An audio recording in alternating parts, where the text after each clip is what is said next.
INDI alliance अगर ये कहता है कि एक साल शरद पवार बनेंगे, एक साल ममता जी बनेगी, एक साल स्टालिन बनेंगे, कुछ बचेगा तो राहुल जी बन जाएंगे, इस तरह से देश नहीं चलता है। अगर कोई संभावना है ही नहीं, मगर अगर इंडी अलायंस को बहुमत मिलता है तो देश की जनता ये जरूर सोचे इसका प्रधानमंत्री कौन बनेगा। एक एक साल में प्रधानमंत्री ये कोई परचूरन की दुकान नहीं है। कुछ लीडर्स ने पीएम मोदी के लिए अलग अलग टर्म्स यूज किए। उन्होंने ये भी बोला कि हम 2 से 4 पीएम बनाएंगे साल में बेशक, लेकिन हम पीएम मोदी को आने नहीं देंगे।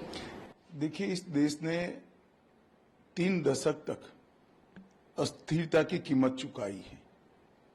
3 दशक तक अस्थिर सरकारें चली, निर्बल प्रधानमंत्री चले। 10 साल से देश को एक मजबूत नेतृत्व मिला है, स्थिरता मिली है। न केवल राजनीतिक स्थिरता, नीतियों के बारे में और विकास के कार्यक्रमों के बारे में भी स्थिरता मिली है। अब इंडी अलायंस अगर ये कहता है कि एक साल शरद पवार बनेंगे, एक साल ममता जी बनेगी, एक साल स्टालिन बनेंगे, कुछ बचेगा तो राहुल जी बन जाएंगे, इस तरह से देश नहीं चलता है। मैं देश की जनता को मनपूर्वक अपील करना चाहता हूं कि अगर कोई संभावना है ही नहीं, मगर अगर इंडी अलायंस को बहुमत मिलता है तो देश की जनता ये जरूर सोचे इसका प्रधानमंत्री कौन बनेगा। एक एक साल में प्रधानमंत्री ये कोई परचूरन की दुकान नहीं है जिसको अपनी हिस्सेदारी के हिसाब से चलाया जा सके। ये देश है, ये देश को दुनिया का नेतृत्व करना है।